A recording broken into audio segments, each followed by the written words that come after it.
सास के साथ सोने वाली बहू। रजनी और अमर की शादी को अभी कुछ ही महीने हुए थे।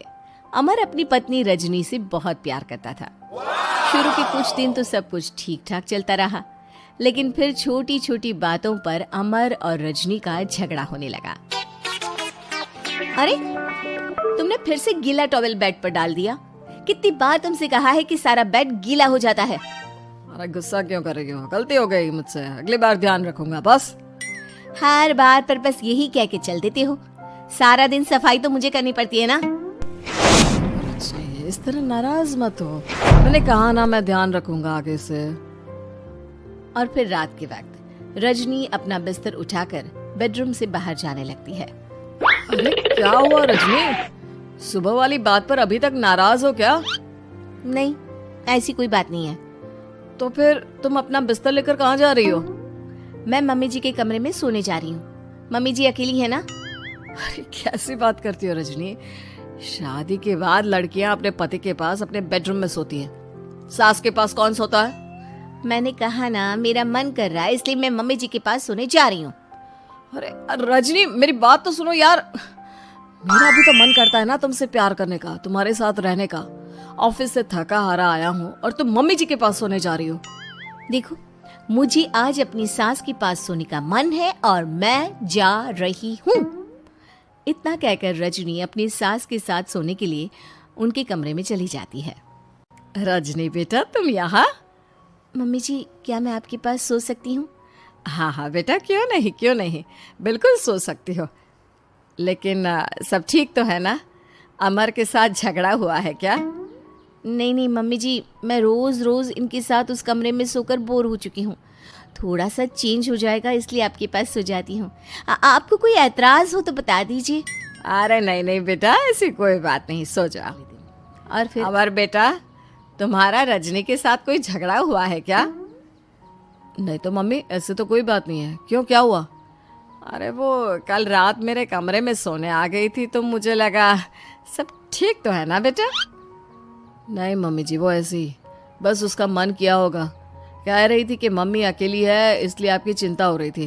अगली रात को फिर से रजनी अपना बिस्तर उठाकर सास के कमरे में पहुंच जाती है। रजनी बेटा, आज फिर से मेरे पास सोने आ गई। मम्मी जी, आपको मेरा अपने पास आना अच्छा नहीं लगता? अगर ऐसी बात है तो मैं बाहर ड्राइंग रूम में चली जाती हूँ। अरे नहीं नहीं बेटा, ऐसा कुछ नहीं है। पर अमर अपने कमरे में अकेला होगा ना? अरे तो वो कौन से 6 महीने के छोटे दूध पीते बच्चे हैं, उनको डर थोड़ी ना लगता है। इतने बड़े हो गए हैं, 1-2 दिन अकेले सो लेंगे तो कुछ बिगड़ नहीं जाएगा। और इस तरह फिर तो ये रोज की बात हो गई। रजनी रोज अपना बिस्तर उठाती, अपनी सास के पास आकर सो जाती कहती है क्योंकि उसे लगता है कि बहू बुरा मान जाएगी।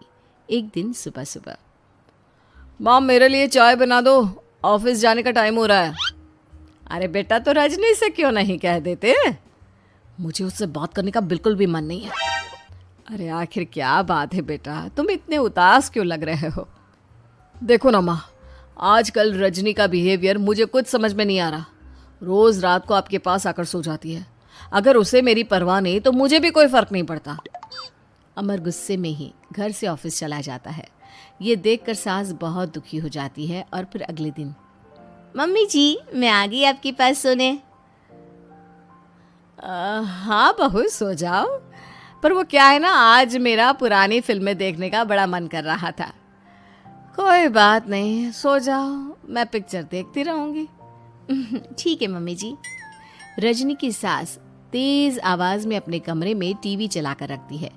इसकी वजह से रजनी को नींद नहीं आती, लेकिन वो पूरी रात करवट बदल बदल कर सोने की कोशिश करती रहती है। सास को लगता है कि अब रजनी उसके कमरे में सोने नहीं आएगी, लेकिन अगली रात फिर रजनी उसके कमरे में सोने के लिए पहुंच जाती है। मम्मी जी, मैं आ गई। अरे बेटा, मुझे लगा कि कल तुम ठीक से सो नहीं पाई थी। जाओ अपने कमरे में आराम से सो जाओ ना बेटा। अरे नहीं मम्मी जी, कोई प्रॉब्लम नहीं है।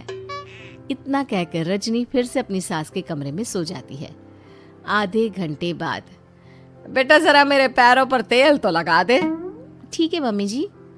रजनी अपनी सास के पैरों पर तेल लगाकर जैसे ही सोने लगती है, आधे घंटे बाद फिर से, बहू, मेरे सर में बहुत दर्द हो रहा है, जरा मेरा सर तो दबा दे। ठीक है मम्मी जी, दबा देती हूँ। बहुत जोर से नींद आ रही है। अपनी सास का सर दबाकर रजनी फिर से सोने की कोशिश करती है, पर आधे घंटे बाद फिर से। अरे बहू, बड़ी जोर से प्यास लगी है बेटा, जरा किचन से पानी तो लेकर आ। अरे मम्मी जी, जैसे ही नींद आने लगती है आप कुछ कुछ मांग लेती है। रजनी चुपचाप जाकर किचन से पानी लेकर आती है। इस तरह रजनी की सास पूरी रात हर आधे आधे घंटे पर उसे किसी न किसी बहाने से जगाती रहती है। रजनी परेशान हो जाती है। सास को लगता है कि इस बार वो उसके कमरे में सोने के लिए बिल्कुल नहीं आएगी, लेकिन अगली रात फिर से रजनी वहाँ पहुँच जाती है। मम्मी जी, आज मैंने आपकी दवाई, पानी सब कुछ लाकर रख दिया है। अब आप प्लीज़ चुपचाप सो जाइएगा और मुझे भी सोने दीजिएगा। देखिए, 2 रातों से ना मैं सो ही नहीं पाई हूँ। अच्छा ठीक है बेटा, सो जा। के बाद थोड़ी देर सास बहुत ज़ोर ज़ोर से खर्राटे लेना शुरू करती है। खर्राटे इतने तेज़ होते हैं कि रजनी के कानों में दर्द होने लगता है। हे भगवान, मम्मी जी को क्या हो गया है? क्या करूँ, कहाँ जाऊँ मैं? परेशान होकर रजनी वापस अपने कमरे में जाती है। रजनी, आज तो बहुत दिनों के बाद अपने बेडरूम में सोने आई हो। आ जाओ। वैसे भी तुम्हारे बिना मेरा मन नहीं लगता। क्या करती, तुम्हारी मम्मी के खर्राटों ने तो मेरी नींद उड़ा कर रखी है। अब मुझे यहीं पर सोना पड़ेगा। अगली सुबह। अरे रजनी बेटा, रात को कहाँ चली गई थी? मैं तुम्हें कितना ढूंढ रही थी, मैं तो डर ही गई थी। मेरी बहू न जाने कहाँ चली गई। कहाँ जाती मम्मी जी, अपने कमरे में गई थी। और आजकल ना आप मुझे जानबूझकर बहुत, अगर मुझसे कोई गलती हो गई हो तो सीधे सीधे क्यों नहीं कह रही हैं?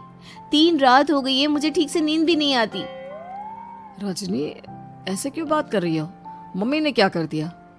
आप अपनी मम्मी से क्यों नहीं पूछते? मैं बहू हूँ तो क्या इसका मतलब ये है कि दिन भर काम करो और रात में भी चैन से ना सो? रजनी बेटा, बड़ी नादान हो। इसीलिए तो जानबूझकर मैं ये सब कर रही थी, ताकि तुम अपने पति के पास जाकर अपने बेडरूम में सो जाओ। शादी को सिर्फ 6 महीने हुए हैं और तुमने मेरे कमरे में आकर सोना शुरू कर दिया। यह तुम्हारी शादीशुदा जिंदगी के लिए अच्छी बात थोड़ी ना है बेटा। मम्मी, तो क्या आपने जानबूझकर ये सब किया था रजनी को समझाने के लिए? अरे तो और क्या करती? दुनिया की पहली बहू है ये, जो पति को छोड़कर सास के साथ सोने चली थी। इसीलिए मुझे इसके लिए थोड़ा बुरा बनना पड़ा।